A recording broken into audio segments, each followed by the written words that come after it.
When our products don't work in their intended use environments, or we're starting to see field failures happen, we could look to bad product from producers, or incorrect requirements or specifications. Or maybe how testing was performed didn't match up with the use environment. Our product requirements might be right, but our test requirements might not be. Let's talk more about test design after this brief introduction. Hello and welcome to Quality During Design, the place to use quality thinking to create products others love for less. My name is DIANNA. I'm a senior level quality professional and engineer with over 20 years of experience in manufacturing and design. Listen in and then join the conversation at qualityduringdesign.com. The way we test matters. We need to understand the forces and environmental exposure that the product sees in the field. If recreating or simulating it in a test lab, we can consider, is the way we test validated? Does our test method have the right requirements and can it produce usable results? We can look at test methods like a product in and of itself. The test method has to have requirements like our product requirements. Where is the test performed? How is it done? With what tools and equipment? Who is going to be performing the test, and what level of experience or training do they need to have? What is the test's output? What data are we trying to get from it? When looking to set up our test, it's best to understand the use environment of our product to recreate forces and effects to the product. Usability engineering can have an input into product requirements and also test method requirements. We can use standards when we don't know how to recreate those forces. There are ISO standards that list minimum tensile requirements or other performance requirements for products. If they list these sorts of details, they usually also include a method of test. And ASTM has a catalog of industry standards also. When we're creating a test for ourselves, we need a test method validation. Because tests also have requirements and need to produce usable results, we validate against those requirements. Validating our test method also ensures that it is precise and accurate. By precise, I mean reproducible and repeatable. Reproducible is also known as an appraiser variation, and it accounts for variation from different people performing the test. Repeatable could also be known as equipment variation, or it's just variation from the test method. You may have heard of gauge R&R or R&R, and that describes the precision of the test method. A test method validation also evaluates if our methods are accurate. It's about the results that we're getting versus reality. It's measured in terms of bias, linearity, and stability. Bias is error in the measurement system. Linearity is how changes in what we're measuring affects the bias.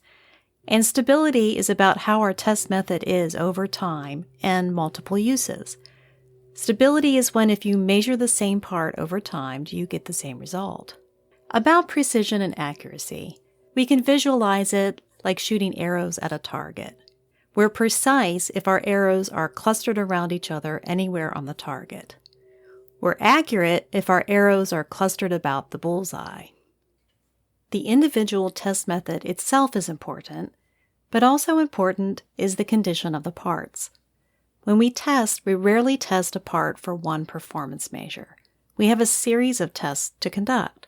So other things to consider about our test design and planning our test sequence is the effects of cumulative testing. To save on the number of parts and the test time required, we may decide to test one lot of product through multiple different performance tests. We need to make sure that we can isolate the effects of one test from a subsequent test, or understand if they're going to build upon each other to make the part weaker or stronger during a later test. For example, can we tensile test a joint and then flex test the body?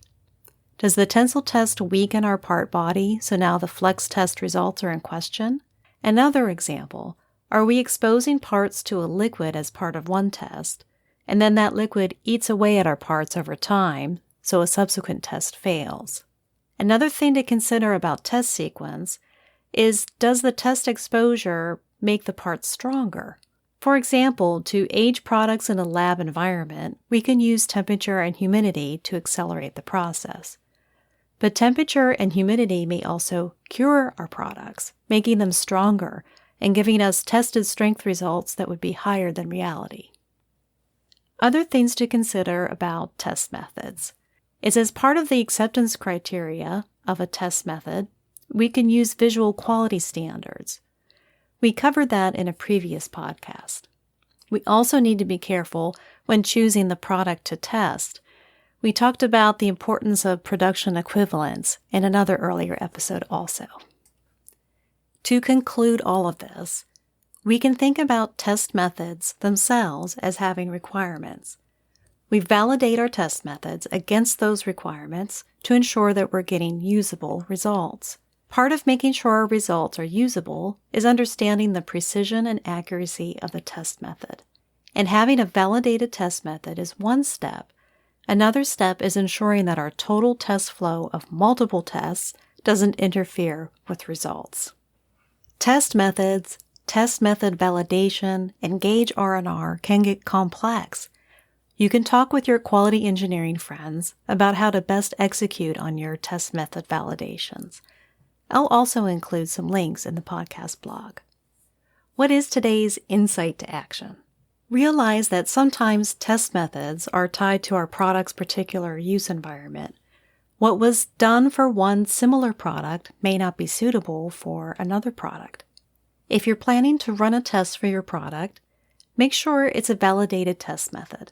Ensure that the precision and accuracy of the test is right for your product's requirements.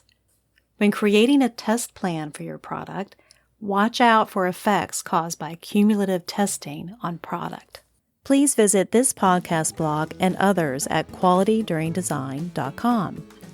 Subscribe to the weekly newsletter to keep in touch. If you like this podcast or have a suggestion for an upcoming episode, let me know. You can find me at qualityduringdesign.com, on LinkedIn, or you could leave me a voicemail at 484-341-0238. This has been a production of DIANNA Enterprises. Thanks for listening.